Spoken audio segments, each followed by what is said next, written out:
আজকের জুমার নামাজে আমি বেসিক্যালি এখানে যে বার্তাটা দিয়েছি, মেইন কথাটা যে সেটা হলো আমার বাড়িঘরকে কেন্দ্র করে আমার বাড়ি, আপনি জানেন এখানে আমাদের হাজার হাজার সদস্যের বসবাস। এখানে আমাদের 42 থেকে 45টি উন্নয়ন প্রকল্প আছে, শিল্পভিত্তিক, কৃষিভিত্তিক, শিক্ষামূলক, স্বাস্থ্য সংক্রান্ত, এটা আপনারা জানেন। আমরা বংশ পরম্পরা এই এলাকায় শান্তিপূর্ণভাবে বসবাস করে আসছি। আমার বাবা এই এলাকার একজন জনপ্রতিনিধি ছিলেন এবং একটা প্রভাবশালী গ্রামীণ প্রভাবশালী পরিবার হিসেবে আমাদের সুপরিচিত। ওকে, গ্রামের মানুষকে কোনোদিন বলতে পারবেন না যে আমার পরিবারের লোকেরা, আমার ফ্যামিলির লোকেরা কারো উপরে কোনো অন্যায় করেছেন, কোনো আপনার খারাপ আচরণ করেছেন, কেউ বলতে পারবেন না। আমরা সৌহার্দ্যপূর্ণভাবে, শান্তিপূর্ণভাবে এলাকায় আমরা বসবাস করছি। এই এলাকার, এই ইউনিয়নের মানুষ কেউ আওয়ামী লীগ করে, কেউ বিএনপি করে, কেউ জামাত শিবির করে, কেউ হেফাজত করে, কেউ খেলাফত করে। আবার অনেক মানুষ আর ভিতরে ভিতরে আছে, এরা কোনো ধর্মই বিশ্বাস করে না, এটা আমরা জানি না, বাইরে থাকে।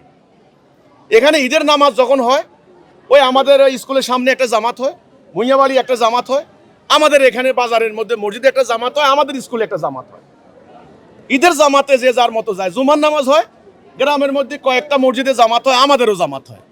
আমরা এই যে পারস্পরিক সৌহার্দ্যের সঙ্গে, আন্তরিকতার সঙ্গে বসবাস করে আসতেছি, আমাদের তো কোনো সমস্যা নেই, আমার এলাকাবাসীর তো কোনো সমস্যা নেই।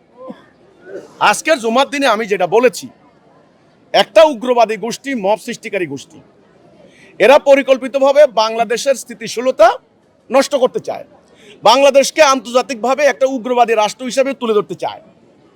এরা বাংলাদেশের শান্তি শৃঙ্খলা এরা সহ্য করে না। এই উগ্রবাদী ধর্ম ব্যবসায়ী মব সৃষ্টিকারী গোষ্ঠী ফেনী, নোয়াখালী, লক্ষ্মীপুর, চাঁদপুর, কুমিল্লা, মানে আমার ইউনিয়নের আশেপাশে যে জেলাগুলা, এই জেলাগুলাকে একত্রিত হয়ে নানান ধরনের বেআইনি সমাবেশ করে, মিথ্যা হ্যান্ডবিল রচনা করে মসজিদে দিচ্ছে, মাহফিলের নামে প্রচার করছে। আমাদের এলাকার মানুষ এখন আশঙ্কিত, তটস্থ, ভীতসন্ত্রস্ত। আমাকে অনেকে বলেছে কালকে যে ওরা বলতেছে ভিতরে ভিতরে ওরা নাকি হামলা করবে। তা আমি বললাম এটা তো কোনো মগের মুলুক না। আজকের জুমার দিনে আমি একথাটা বলেছি, আমরা আক্রান্ত। ইতিমধ্যে আমার বাড়িঘর হামলা করছে কয়েকবার, বাড়িঘর লুটপাট করছে, ভাইদেরকে জবাই করে হত্যা করছে, কোনো বিচার হয় নাই। আবারও নতুন করে ষড়যন্ত্র শুরু হচ্ছে, সোশ্যাল মিডিয়ায় মিথ্যাচার করছে, যেটা আমি বলি নাই, আমাদের কথা না, সেগুলো প্রচার করছে। তো আমি আজকের এই জুমার নামাজে আমার এলাকার মানুষকেও আমি বলেছি এবং সরকারকেই বার্তা দিতে চাই, আপনারা এই উগ্রবাদী মব সৃষ্টিকারী ধর্ম ব্যবসায়ী এই জালেমদেরকে আপনারা নিবৃত্ত করেন। এদের আগ্রাসন ভয়াবহ। এরা কালকে বলবে এদেশে হিন্দু থাকতে পারবে না। ওকে, মনে হয় এদের বাপদাদার সম্পদ এটা। আচ্ছা, মাজারে হামলা করলো, মাজারে কেউ থাকতে পারবে না। আচ্ছা, অমুক দল থাকতে পারবে না, এরা স্বৈরাচার, দেশ থেকে আউট। তো থাকবেটাকে দেশে।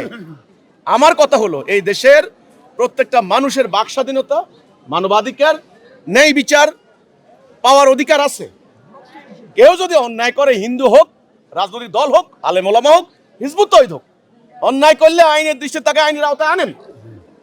অন্যায় না করলে আমার বাড়িতে আমি বসবাস করব, আমার মসজিদে আমি নামাজ পড়ব, আমার মাঠে আমি ঈদের নামাজ পড়ব। তোমাদের এত চুলকানি কেন? তোমাদের এত অসহিষ্ণুতা কেন? তো এখানে আমার উন্নয়ন প্রকল্প লুটপাট করার একটা ষড়যন্ত্র হচ্ছে।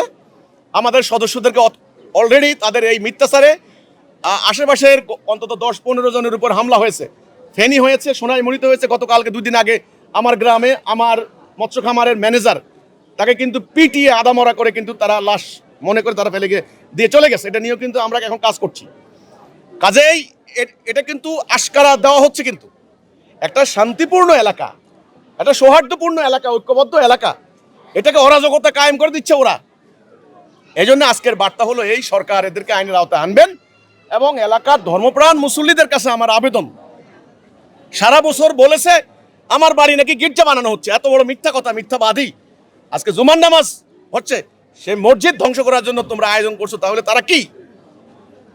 এজন্যে আমি সাধারণ ধর্মপ্রাণ মুসলমানদের কাছে এই বার্তা দিয়েছি, আমরা ইসলাম চাই, আমরা ঐক্য চাই, মানবতার কল্যাণে কাজ করতে চাই। আমাদের এই সমাজে বসবাস করার অধিকার আমাদের আছে, কথা শেষ। এখন যদি আমরা আক্রান্ত হই, তাহলে আমরা আত্মরক্ষা করার চেষ্টা করব, এই বার্তা আমরা দিয়েছি আজকে।